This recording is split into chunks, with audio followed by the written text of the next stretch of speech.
We have studied about the properties of matter. हम लोग matter की प्रॉपर्टीज के बारे में पहले प्रीवियस क्लास में पढ़ चुके हैं कि what is the definition of matter and what are the properties of matter. Today we will study about the physical state of the matter. Physical state of the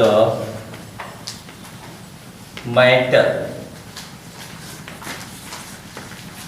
यानी जो मैटर है जो कि स्पेस को ऑक्युपाई करता है और जिसके पास मास होता है, उस मैटर को अगर हम देखें तो हम लोग उसको अगर हम क्लासिफाई करें तो we can classify the materials और matter on the two way.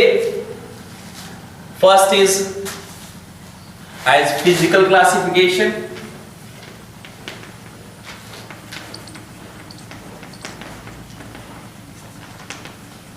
and second we can classify through chemical classification.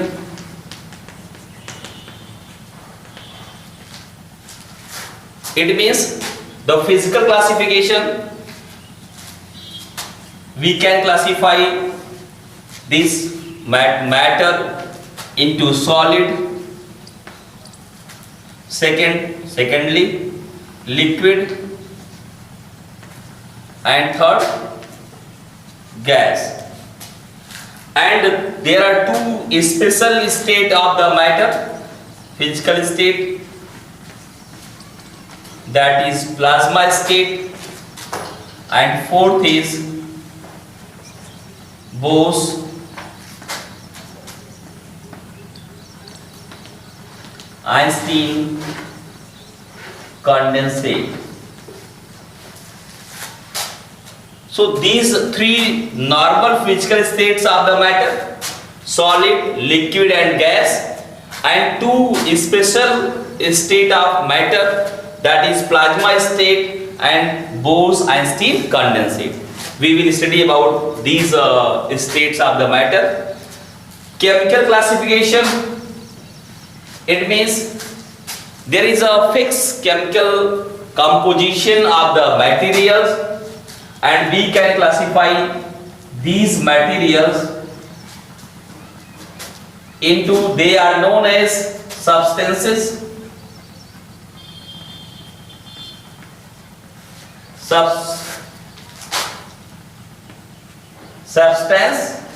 substance means first is pure substance and second is mixture.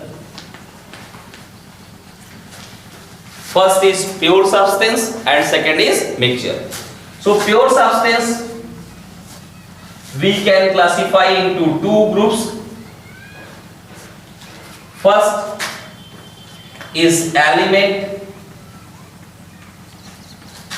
and second is compound.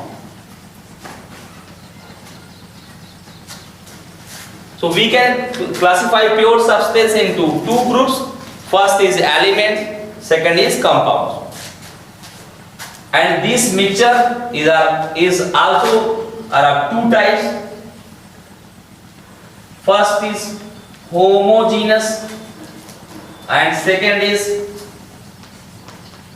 heterogeneous. So homogeneous mixture and heterogeneous mixture. So there are two type of mixtures. There are two type of pure substance, elements and compounds. तो ये classification हम लोग कर सकते हैं। जो matter है which occupy space and has mass, तो उसको हम लोग दो प्रकार से डिवाइड कर सकते हैं, क्लासिफाई कर सकते हैं, वर्गीकृत कर सकते हैं, एज फिजिकल क्लासिफिकेशन और एज अ केमिकल क्लासिफिकेशन। तो फिजिकल क्लासिफिकेशन में हम उसके फिजिकल स्टेट्स के बारे में जो कुछ प्रॉपर्टीज हैं उनके बारे में पढ़ते हैं। उसका शेप क्या होता है, उसका वॉल्यूम क्या है, उसका स्ट्रक्चर कैसा होता है, और यहाँ पे हम उसका केमिकल कंपोजिशन पढ़ते हैं, रासायनिक संगठन यानी कैसे बना होता है। तो ये जो फिजिकल स्टेट्स ऑफ मैटर हैं, पहले इसके बारे में हम लोग स्टडी करेंगे।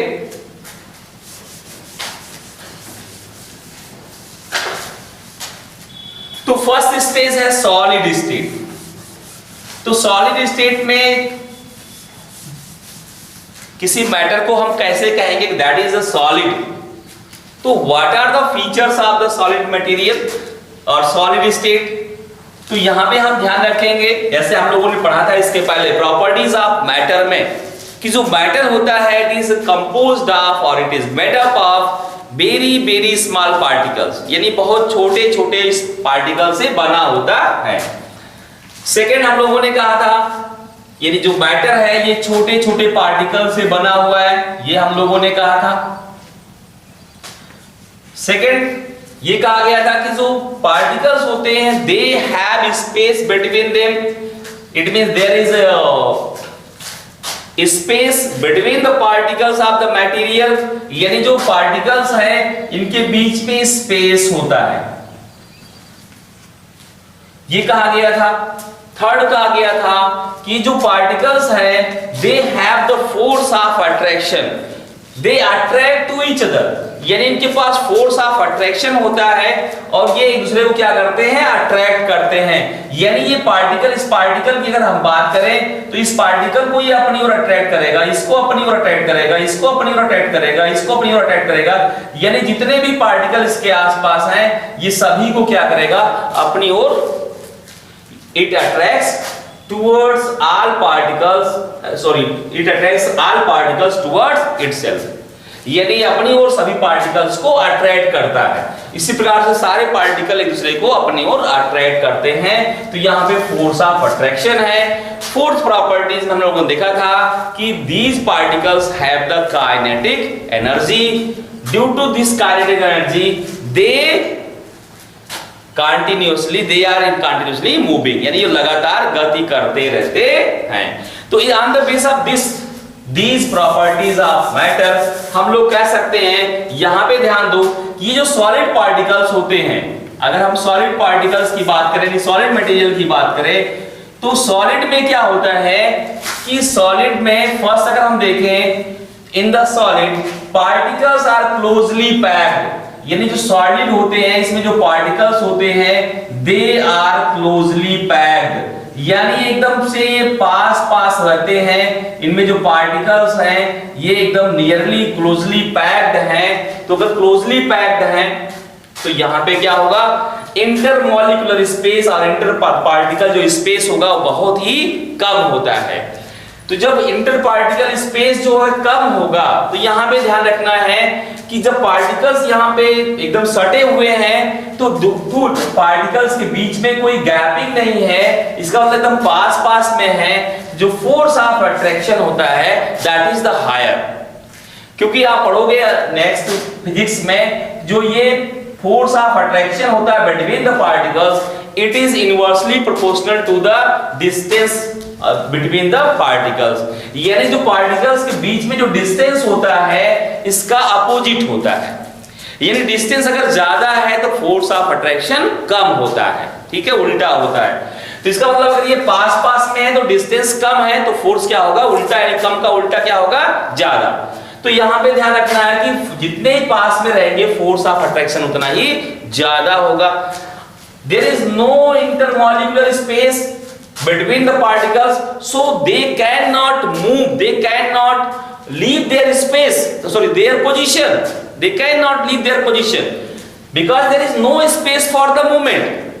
So in the solid the particles only can vibrate at their position, यानी जो जहां पे जो भी पार्टिकल्स हैं वो केवल वाइब्रेट कर सकते हैं, क्योंकि वहां पे मूवमेंट के लिए, घूमने के लिए, चलने के लिए तो स्पेस ही नहीं है और सारे पार्टिकल्स के बीच में फोर्स ऑफ अट्रैक्शन बहुत हाई है। तो यहाँ पे कोई भी पार्टिकल्स मूव नहीं कर रहा है। So due to this reason they have definite shape. तो जो सॉलिड मटेरियल्स होते हैं उनका जो शेप होता है वो क्या होता है, डेफिनेट होता है, यानी निश्चित होता है।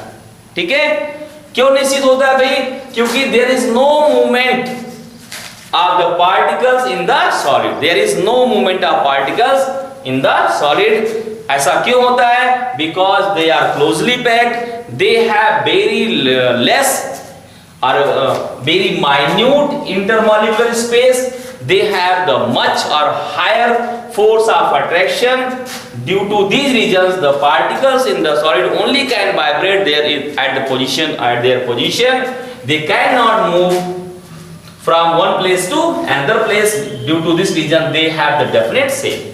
तो सॉलिड का जो शेप होता है वो डेफिनिट होता है। अगर इसके बाद हम लोग देखें यहाँ पे जो वॉल्यूम होता है, volume of the solid is also definite. Why? इसका वॉल्यूम भी डेफिनिट होता है because due to the higher force of attraction a single molecule can not escape from here, यानी यहां से कोई भी मॉलिक्यूल जो है वो मूव नहीं कर सकता है, वो लीव नहीं कर सकता है, नहीं छोड़ नहीं सकता, यहां से जा नहीं सकता है इस मटेरियल को छोड़ करके, इसलिए इसका वॉल्यूम भी क्या होता है? डेफिनिट होता है। तो इसका शेप और वॉल्यूम बोथ क्या हो गए? डेफिनिट हो गए। क्या हो गए भाई? डेफिनिट। तो इसका जो शेप है और वॉल्यूम दोनों क्या हो गया? डेफिनिट हो गया। We cannot suppress them। तो ये क्या होते हैं? ये इनको आप सप्रेस नहीं कर सकते, नहीं दबा नहीं सकते हैं।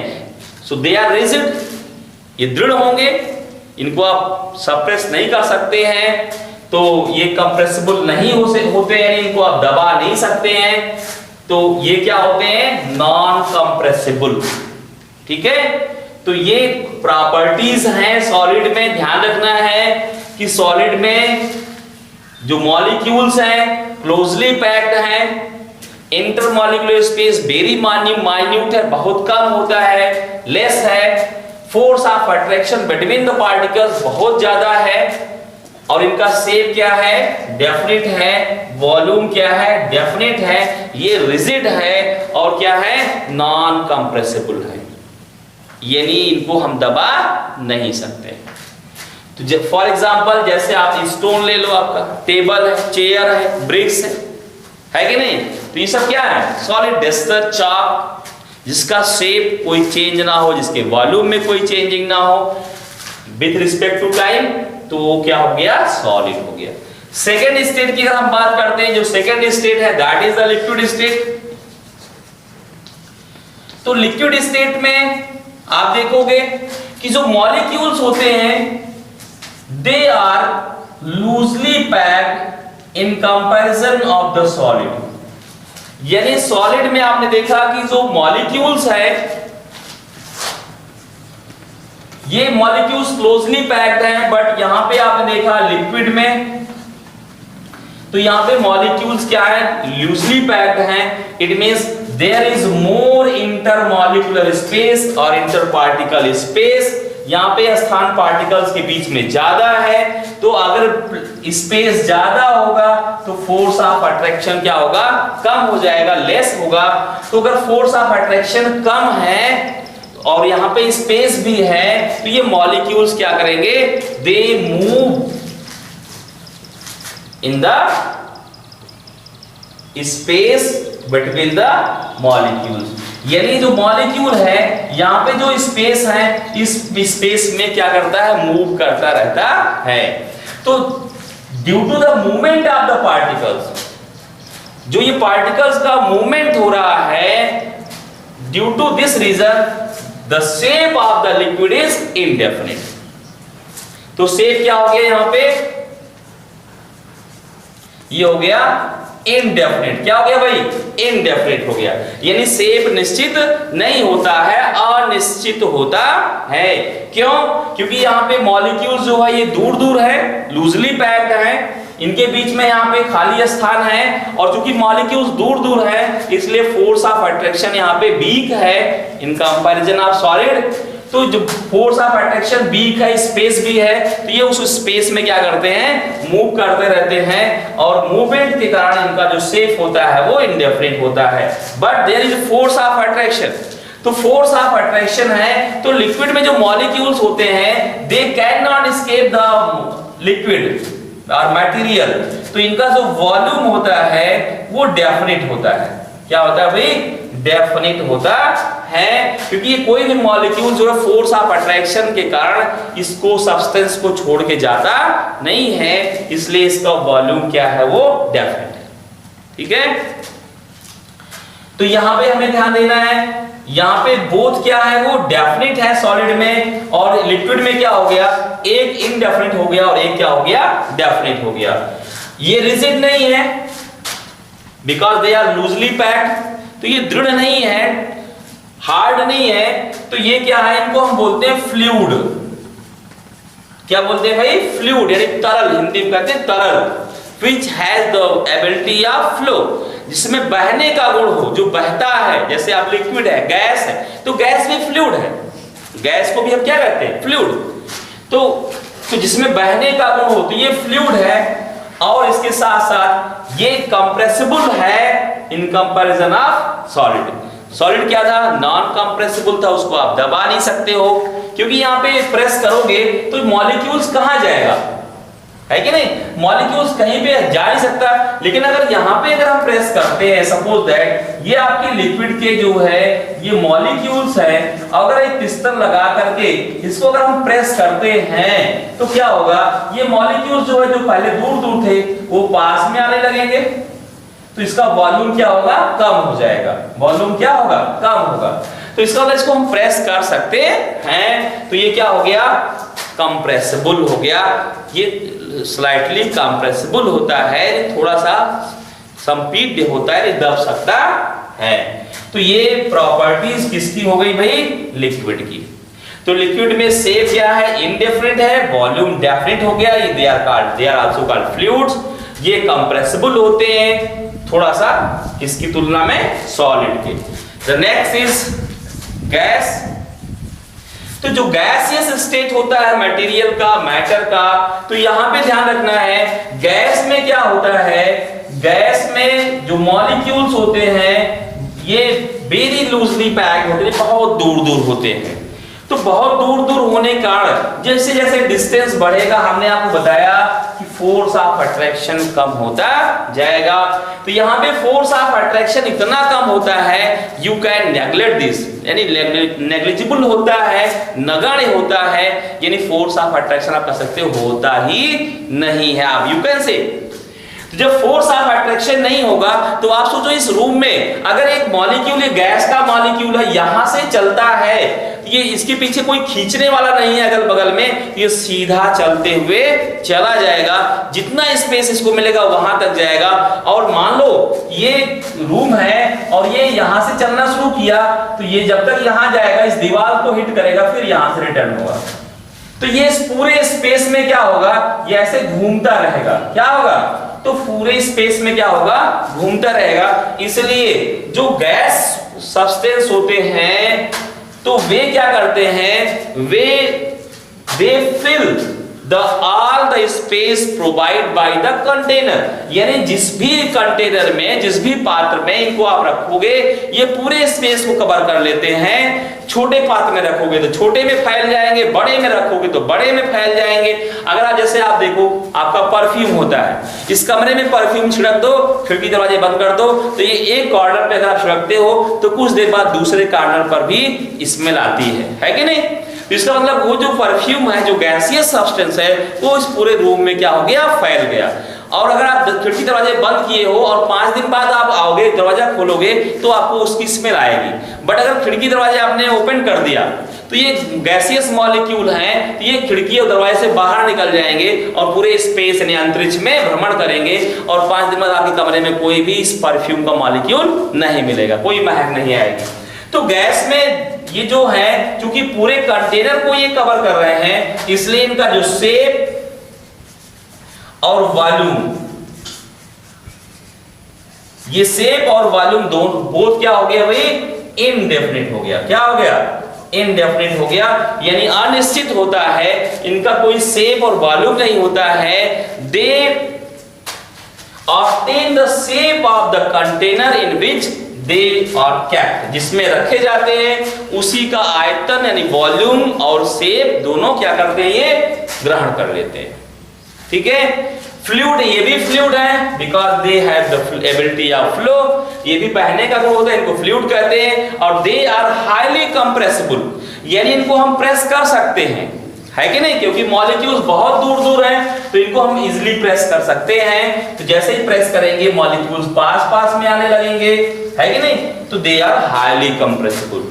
तो ये जो प्रॉपर्टीज हैं सॉलिड, लिक्विड और गैस की, तो ये जो प्रॉपर्टीज ऑफ मटेरियल्स हैं ये ड्यू टू दिस रीजन है कि भाई किसमें मॉलिक्यूल्स क्लोजली पैक्ड हैं, किसमें लूजली पैक्ड हैं और किसमें वेरी वेरी लूजली पैक्ड है कि नहीं, और किसमें फोर्स ऑफ अट्रैक्शन ज्यादा है, किसमें कम है, किसमें इंटर पार्टिकल स्पेस ज्यादा है, किसमें कम है। तो इन पार्टिकल्स के इनके प्रॉपर्टीज के आधार पर हम सॉलिड, लिक्विड और गैस को यहां पे एक्सप्लेन कर सकते हैं। द नेक्स्ट टॉपिक जो आपका नेक्स्ट स्टेट था वो था प्लाज्मा स्टेट।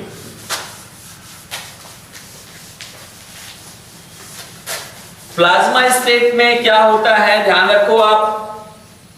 तो plasma state that is the fourth state of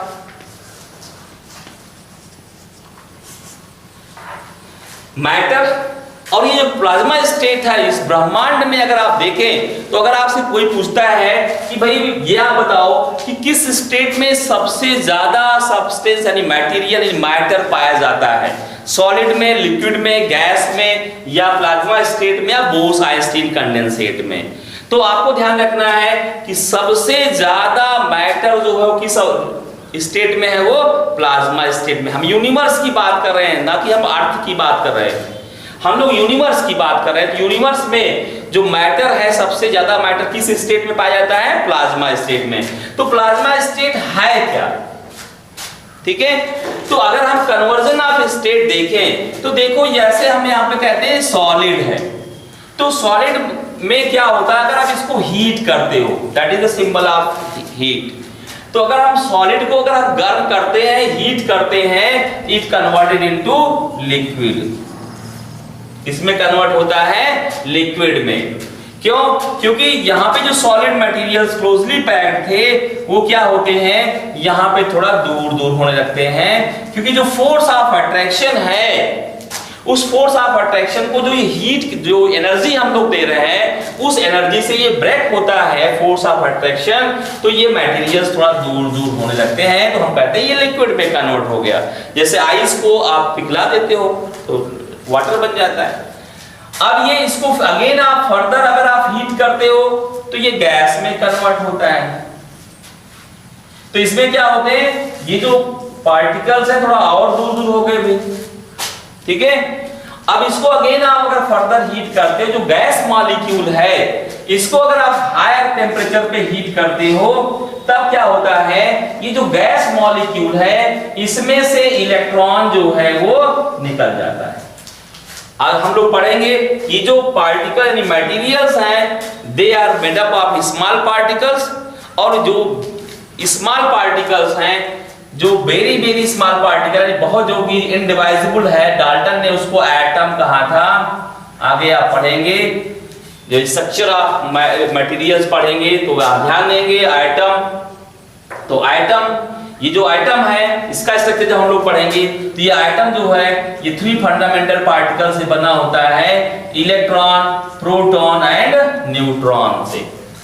तो ये इलेक्ट्रॉन, प्रोटॉन और न्यूट्रॉन से बना होता है। तो इसमें से आप देखोगे जो प्रोटॉन होता है जनरल, अगर हम अकॉर्डिंग टू रदरफोर्ड का एटॉमिक मॉडल के देखेंगे तो बीच में न्यूक्लियस होता है, इस न्यूक्लियस में प्रोटॉन और न्यूट्रॉन होते हैं और इलेक्ट्रॉन न्यूक्लियस के बाहर यहाँ पे होता है।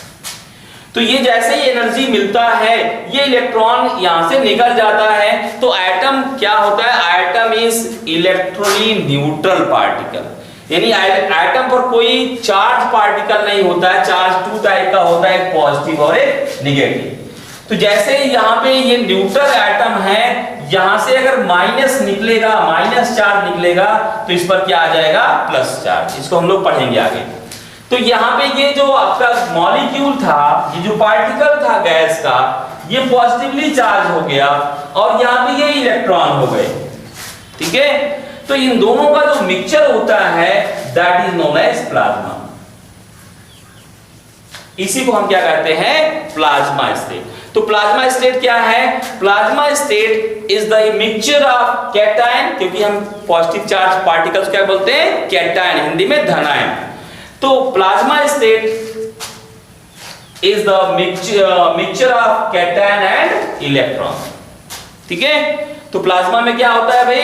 कैटायन और इलेक्ट्रॉन का मिक्सचर होता है। तो ये कहां पे स्टेट पाई जाएगी? जहां पे बहुत ही ज्यादा हाई टेम्परेचर हो।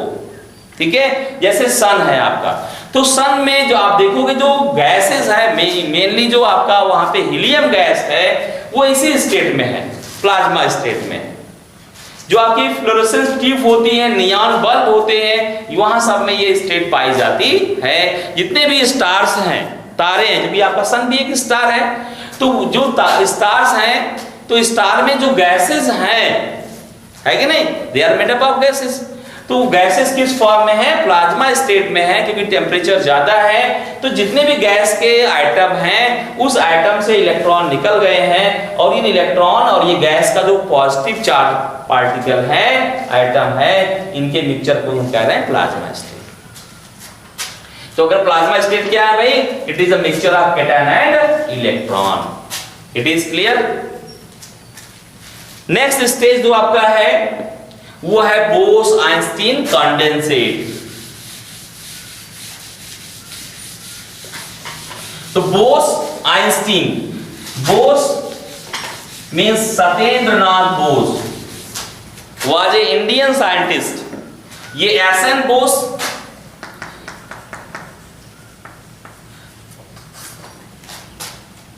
ये जो सत्येंद्रनाथ बोस है 1920 में इन्होंने he has done some calculations, इन्होंने कुछ गणनाएं किया, कुछ कैलकुलेशंस किया, और उन कैलकुलेशंस को इन्होंने अल्बर्ट आइंस्टीन को सेंड कर दिया, यानी उनको प्रोवाइड कर दिया। तो Einstein he was a great scientist, you know,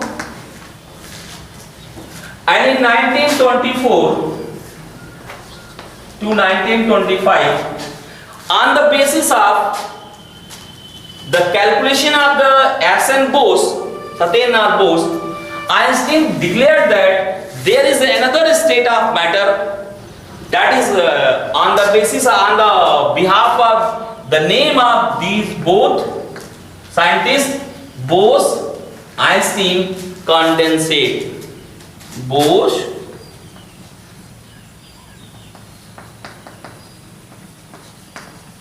Einstein condensate, यानी एक ऐसी स्टेट बताया गया कि एक और स्टेट होती है सब्सटेंस की, जिसको हम बोस आइंस्टीन कंडेंसेट कहते हैं।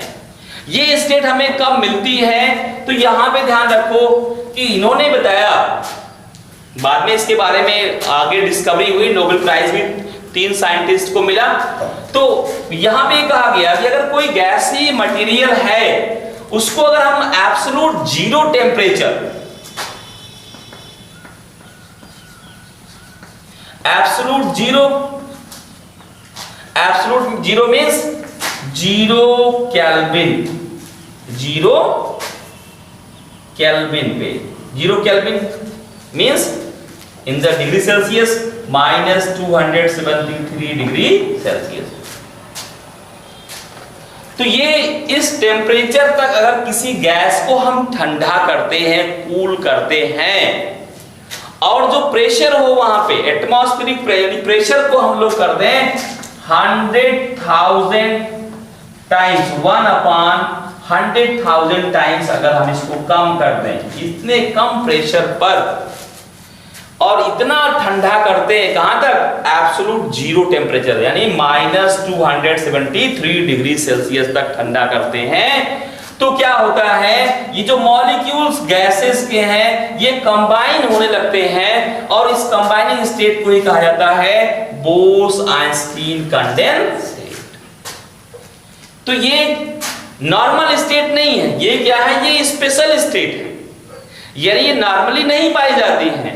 इनके लिए हमें गैसीय मटेरियल को एब्सोल्यूट जीरो टेम्परेचर लाना पड़ेगा, और इतना प्रेशर कम करना पड़ेगा, तब जाकर के ये स्टेट हमें प्राप्त होती है।